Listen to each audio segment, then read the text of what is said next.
जय हिंद साथियों, आप लोग कैसे हैं। उम्मीद करता हूं कि आप लोग बहुत ही बढ़िया होंगे। ठीक है, तो आज की इस वीडियो में हम लोग क्लास 12 के साइकोलॉजी यानी मनोविज्ञान के आज हम लोग कंप्लीट ऑब्जेक्टिव को इस वीडियो में करने वाले हैं। तो इस वीडियो में हम आपको model set 4 internet model set 4 का आज हम लोग कंप्लीट ऑब्जेक्टिव याद करेंगे, जो कि 2025 की बोर्ड परीक्षा में कामगार रहने वाला है। इससे आपको ऑब्जेक्टिव सबसे ज़्यादा पूछे जाते हैं, क्योंकि ये सेलेक्टेड क्वेश्चन रहते हैं। ये आपको बिहार बोर्ड का क्वेश्चन है, तो एग्जाम लड़ेगा तो लड़ेगा।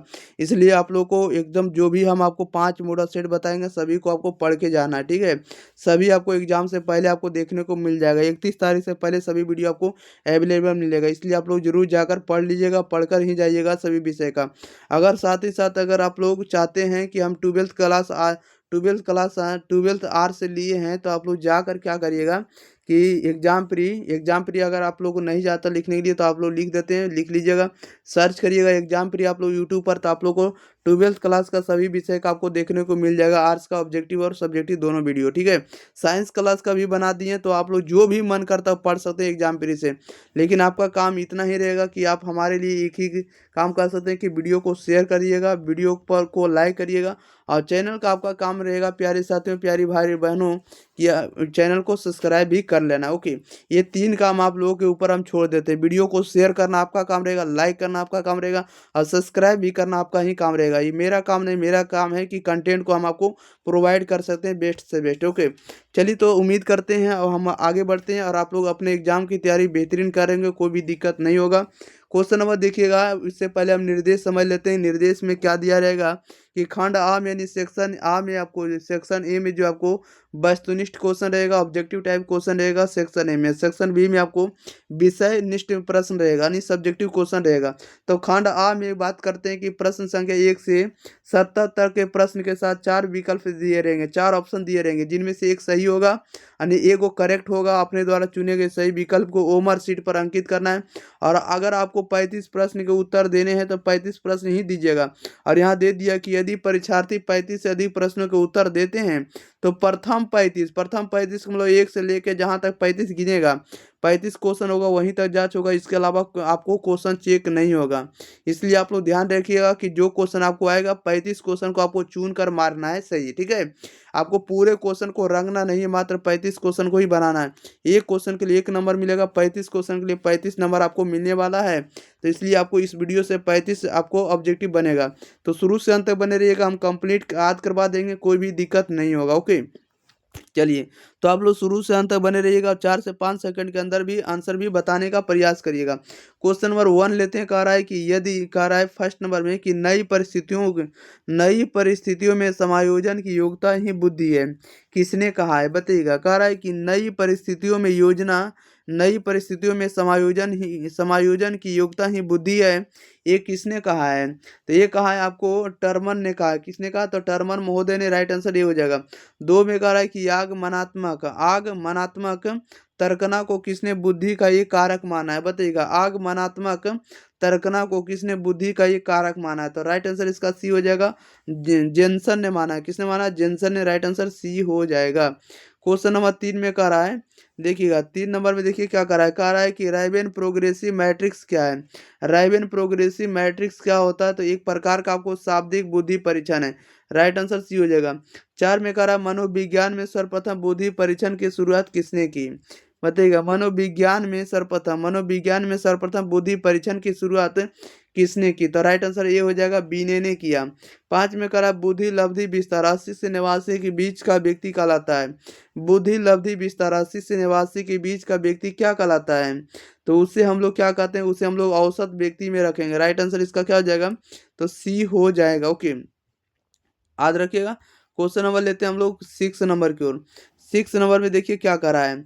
6 नंबर में कर रहा है कि संवेगात्मक बुद्धि पद को प्रस्तुत किसने किया। संवेगात्मक बुद्धि पद को प्रस्तुत किसने किया। राइट आंसर इसका सी हो जाएगा, सैलोबे तथा मेयर ने किया। किसने किया, तो सैलोबे तथा मेयर ने। 7 नंबर में कह रहा बुद्धि के किनके सिद्धांत को एक कारकीय सिद्धांत कहा गया। बुद्धि के किनके सिद्धांत को एक कारकीय सिद्धांत कहा गया है, तो बीने की सिद्धांत को। राइट आंसर आपका सी हो जाएगा। 8 में कह रहा है कि थर्स्टन के अनुसार बुद्धि में कितने प्राथमिक मानसिक योग्यताएं उपस्थित हैं। थर्स्टन के अनुसार बुद्धि में कितने प्राथमिक मानसिक योग्यताएं शामिल है, तो क्वेश्चन नंबर 8 का राइट आंसर आपका बी हो जाएगा। थर्स्टन में बुद्धि के प्राथमिक 7 मानसिक योग्यताएं शामिल है। ओके, राइट आंसर बी हो जाएगा। क्वेश्चन नंबर देखिएगा 9 नंबर की ओर। 9 नंबर में कह रहा है कि गिलफोर्ड के बुद्धि मॉडल में बौद्धिक क्षमताओं की श्रेणियां विद्वान है। कितनी बुद्धियां कितनी जो है श्रेणियां विद्वान होगी बताइएगा। कह रहा है गिलफोर्ड के बुद्धि मॉडल में बौद्धिक क्षमताओं की श्रेणियां विद्वान होती है। कितनी विद्वान होती है? तो 180। क्वेश्चन नंबर 10 में कह रहा है यदि किसी व्यक्ति की मानसिक आयु तथा वास्तविक आयु लगभग बराबर हो तो वह क्या कहलाता है? तो उसे हम लोग कहते हैं समान बुद्धि का व्यक्ति। राइट आंसर सी हो जाएगा, समान बुद्धि का व्यक्ति कहते हैं। क्वेश्चन नंबर 11 नंबर में कह रहा है जिस व्यक्ति की बुद्धि लब्धि 130 से ज्यादा होता है उसे कहा जाता है। जिस व्यक्ति की बुद्धि लब्धि 130 से ज्यादा होता है उसे क्या कहा जाता है? तो उसे कहा जाता है, आपको श्रेष्ठ कहा जाता है। क्या कहता है? श्रेष्ठ व्यक्ति कहा जाता है। 12 नंबर में कह रहा है मनोवैज्ञानिक विशेषता में शामिल नहीं है। मनोवैज्ञानिक विशेषता में शामिल नहीं होता है उसे हम लोग क्या कहते हैं? तो अवलोकन। राइट आंसर डी हो जाएगा। क्वेश्चन नंबर 13 नंबर प्यारे साथियों, 13 में कह रहा है किसने बुद्धि का त्रितंत्रीय सिद्धांत प्रतिपादित किया है? बताइएगा किसने बुद्धि का त्रितंत्रीय सिद्धांत प्रतिपादित किया है? तो राइट आंसर बी हो जाएगा, स्टर्नबर्ग ने किया है। 14 में कह रहा है कि मनोदैहिक शील गुणों के गत्यात्मक संगठन के रूप में व्यक्तित्व को किसने परिभाषित किया है? बताइएगा मनोदैहिक शील गुणों के गत्यात्मक संगठन के रूप में व्यक्तित्व को किसने परिभाषित किया है? तो ये किसी ने कोई भी नहीं किया है। राइट आंसर इसका डी हो जाएगा, ऑप्शन में नहीं। राइट आंसर डी हो जाएगा। क्वेश्चन नंबर 15 में कह रहा है कि रोजस के अनुसार आत्मा का विकास होता है या आत्म का विकास होता है। रोजस के अनुसार आत्म का जो विकास होता है ये कहाँ पर होगा? तो ये होगा आपको शैशवावस्था में। किस अवस्था में? शैशवावस्था, इन्फेंसी स्टेज में। क्वेश्चन नंबर 16 में कह रहा है कि आत्मसिद्धि की अवधारणा को प्रस्तुत किया। आत्मसिद्धि की अवधारणा को प्रस्तुत किया है किसने किया है? तो ये किया रोजर्स ने, कार्ल रोजर्स ने। राइट आंसर इसका ए हो जाएगा। क्वेश्चन नंबर 17 नंबर देखिएगा प्यारे साथियों। 17 नंबर में देखिए क्या कह रहा है। 17 नंबर में जैसा कि आप लोग देख रहे हैं, कह रहा है कि सामूहिक आचेतन के विषय को कहा जाता है। सामूहिक आचेतन के विषय को क्या कहा जाता है? तो ये आचेतन के विषय को परसोना कहा जाता है। राइट आंसर ये हो जाएगा। 18 में कह रहा है मानवतावादी उपागम के प्रतिपादक है। मानवतावादी उपागम के प्रतिपादक है। कौन है प्रतिपादक? तो राइट आंसर इसका डी हो जाएगा, एब्राहम मैस्ले हैं। कौन है? एब्राहम मैस्ले। राइट आंसर डी हो जाएगा। क्वेश्चन नंबर 19 नंबर में, 19 नंबर में कह रहा है कि टाइप ए एवं टाइप बी व्यक्तित्व का प्रतिपादन किया है। टाइप ए एवं टाइप बी के व्यक्तित्व का प्रतिपादन किसने किया है? तो ये किसने किया? तो राइट आंसर डी हो जाएगा, फ्रेडमैन एवं रोजनमैन ने किया। किसने किया था? फ्रेडमैन एवं रोजन ने। राइट आंसर आपका डी हो जाएगा। 20 में कह रहा है रोसार्क स्याही धब्बा परीक्षण में श्याम श्वेत कार्डों की संख्या कितनी होती है?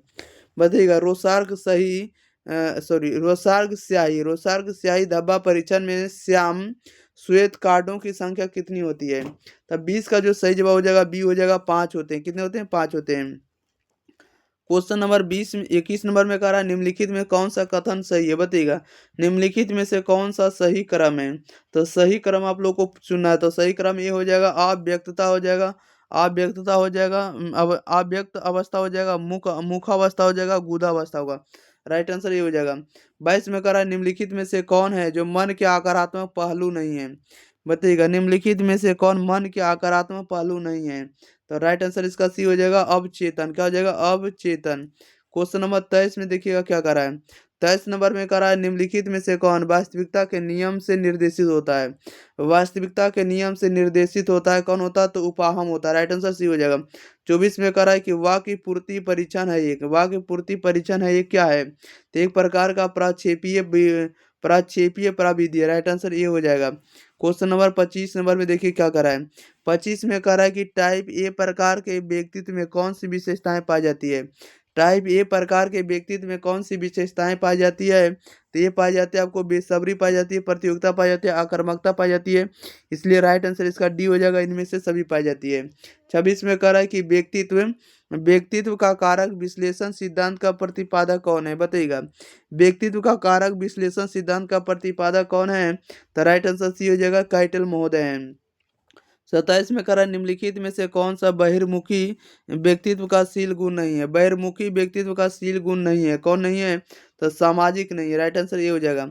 28 में करा है फ्राइड के अनुसार मन के गत्यात्मक मॉडल में शामिल है। फ्राइड के अनुसार मन के गत्यात्मक मॉडल में शामिल है, कौन शामिल है? तो चेतन शामिल है, राइट आंसर आपका ए हो जाएगा। क्वेश्चन नंबर 29 में देखिए क्या करा है। 29 में करा है कि तनाव उत्पन्न करने वाले कारक को कहते हैं, तनाव उत्पन्न करने के कारक को क्या कहते हैं? प्रतिबल कहते हैं, राइट आंसर आपका बी हो जाएगा। 30 में करा है कि दबाव प्रतिरोधी व्यक्तित्व में कौन सी विशेषताएं नहीं पाई जाती है? दबाव प्रतिरोधी व्यक्तित्व में कौन सी विशेषता नहीं पाई जाती है? तो दुश्चिंता नहीं पाई जाती, राइट आंसर ये हो जाएगा। 31 में करा है कि मनोवैज्ञानिक हंस शैली संबंधित है। मनोवैज्ञानिक हंस शैली जो संबंधित है तो तनाव के अध्ययन से, किससे संबंधित है? तनाव के अध्ययन से, राइट आंसर आपका सी हो जाएगा। 32 नंबर में कह रहा है कि दबाव के संज्ञानात्मक सिद्धांत के प्रतिपादक है। दबाव के संज्ञानात्मक सिद्धांत के प्रतिपादक कौन है? तो ये आपको थर्स्टन है, राइट आंसर ये हो जाएगा। 33 में कह रहा है कि मन, मस्तिष्क तथा प्रतिरक्षक तंत्र के आपसी संबंध का अध्ययन करने वाले विज्ञान को कहा जाता है, क्या कहा जाता है बताइएगा? कह रहा है कि मन, मस्तिष्क तथा प्रतिरक्षक तंत्र के आपसी संबंध का अध्ययन करने वाले विज्ञान को क्या कहा जाता है? तो उसे कहा जाता है आपको साइको न्यूरो इम्यूनोलॉजी कहा जाता है, क्या कहता है? Psycho neuro immunology, right answer आपका ये हो जाएगा। अगले क्वेश्चन नंबर 34 में करा हंस शैली के अनुसार दबाव है ये क्या है? हंस शैली के अनुसार दबाव ये क्या है? तो दबाव एक जो होता विशिष्ट अनुक्रिया होती है। 35 में करा तनाव के धनात्मक पहलू, तनाव के जो धनात्मक पहलू क्या होते हैं? तो परिश्रांति है, राइट आंसर आपका बी हो जाएगा। तनाव के जो हैं धनात्मक पहलू क्या है? तो परिश्रांति, राइट आंसर आपका बी हो जाएगा। अगले क्वेश्चन नंबर देखिएगा 36 नंबर की ओर। 36 नंबर में देखिए क्या कर रहा है, चलिए 36 नंबर आप लोगों के बीच प्रश्न आ चुका है भाई बहनों, आप लोग ध्यान दीजिएगा, ओके। चलिए 36 नंबर में करा है कि प्रतिबल के विपरीत अवस्था को कहते हैं, प्रतिबल के विपरीत अवस्था को क्या कहते हैं? तो उसे हम लोग शिथिलीकरण कहते हैं, क्या कहते हैं? शिथिलीकरण, राइट आंसर सी हो जाएगा। 37 में करा है किसने कुंठा आक्रमण सिद्धांत का प्रतिपादन किया, बताइएगा किसने कुंठा आक्रमण सिद्धांत का प्रतिपादन किया है? तो राइट आंसर सी हो जाएगा, एडलर एवं यूगन ने किया है। अगले क्वेश्चन नंबर देखिएगा 38 नंबर में। 38 नंबर में कह रहा है कि निम्नलिखित में कौन है जो नकारात्मक प्रतिबल का एक उदाहरण है? निम्नलिखित में कौन नकारात्मक प्रतिबल का एक उदाहरण है? तो राइट आंसर बी हो जाएगा, नौकरी छूट जाना, ओके।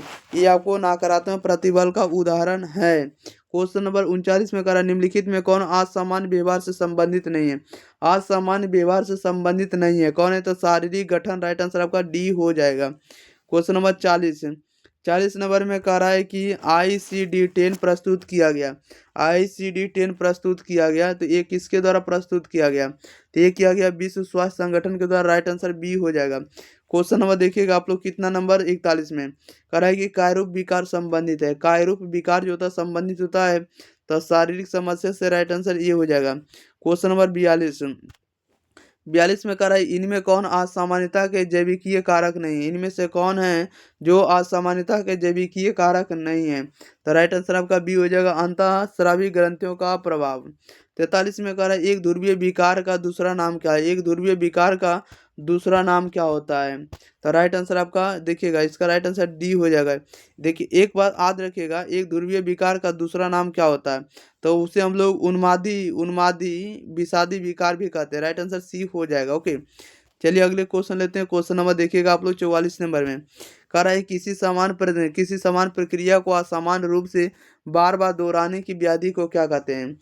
ये किसी समान प्रक्रिया को असामान्य रूप से बार बार दोहराने की व्याधि को क्या कहते हैं? तो राइट आंसर हो जाएगा, इसका सी हो जाएगा, मनोग्रसित बाध्यता विकृति कहते हैं। क्वेश्चन नंबर 45 में कह रहा है कि बुलिमिया नरभोसा किस प्रकार की विकृति है? बुलिमिया नरभोसा किस प्रकार की विकृति होता है? तो राइट आंसर इसका ये हो जाएगा, भोजन विकार होता है। क्या होता है? भोजन विकार होता है। क्वेश्चन नंबर देखिए 46 में कह रहा है कि मनोचिकित्सा क्या है? तो मनोचिकित्सा का उद्देश्य में शामिल है। मनोचिकित्सा का उद्देश्य में शामिल होता है, क्या शामिल होता है? तो ये होता है आपको देखिएगा, ये होता है आपको रचनात्मक समायोजन और आपको जीवन शैली के उन्नत बनाने में सहायता करना, दोनों होगा, राइट आंसर सी होगा, राइट आंसर डी हो जाएगा, ए और सी दोनों। अगले क्वेश्चन नंबर 47 कह रहा है कि सेवार्थी केंद्रीय चिकित्सा किसके द्वारा विकसित किया गया? सेवार्थी केंद्रीय चिकित्सा जो किसके द्वारा विकसित किया गया? तो राइट आंसर इसका ए हो जाएगा मास्ले के द्वारा। किसके द्वारा? मास्ले के द्वारा। 48 में कह रहा है कि व्यवहार चिकित्सा की वह प्रविधि, व्यवहार चिकित्सा की वह प्रविधि जिसमें वास्तविक परिस्थितियों में रोगी में काफी मात्रा में चिंता उत्पन्न कर दी जाती है, उसे क्या कहा जाता है? तो उसे क्या कहा जाएगा? उसे कहा जाएगा आपको फ्लडिंग कहा जाएगा। क्या कहा जाएगा? फ्लडिंग। राइट आंसर ए हो जाएगा। क्वेश्चन 49 में करा है कि विश्व योग दिवस मनाया जाता है। विश्व योग दिवस मनाया जाता है, तो विश्व योग दिवस क्या मनाया जाता है? तो विश्व योग दिवस 21 जून को मनाया जाता है। 50 में करा पतंजलि के योग सूत्र में योग के मार्ग कितने हैं? बताइएगा। पतंजलि के योग सूत्र में योग के मार्ग कितने हैं? तो योग के मार्ग 8 हैं। राइट आंसर आपका सी हो जाएगा। क्वेश्चन नंबर 51 में कह रहा है इनमें कौन है जो मानसिक रोगियों को पुनर्वास से संबंधित नहीं है? बताइएगा। इनमें से कौन मानसिक रोगियों का पुनर्वास से संबंधित नहीं होता है? तो राइट आंसर इसका ये हो जाएगा सामाजिक कौशल प्रशिक्षण। अगले क्वेश्चन नंबर 52 नंबर में कह रहा है निम्नलिखित में से कौन सा कथन सही है? निम्नलिखित में से कौन सा कथन सही है? तो राइट आंसर बी हो जाएगा मनोवृत्ति अर्जित होती है। ओके, ये बात सही है। क्वेश्चन नंबर 53 में कह रहा है कि निवृत्ति निर्माण प्रभावित नहीं होता। नववृत्ति या निवृत्ति निर्माण प्रभावित नहीं होता है। ये किससे प्रभावित नहीं होता? तो सामाजिक सीखना से। राइट आंसर डी हो जाएगा। अगले क्वेश्चन लेते हैं प्यारे साथियों, ध्यान दीजिएगा अगला क्वेश्चन में क्या करा है। क्वेश्चन नंबर 54 नंबर आप लोगों के बीच आ चुका है। चलिए 54 नंबर का आप लोग आंसर बताइएगा भी। ओके, कह रहा है कि पूर्वाग्रह एक प्रकार का क्या है?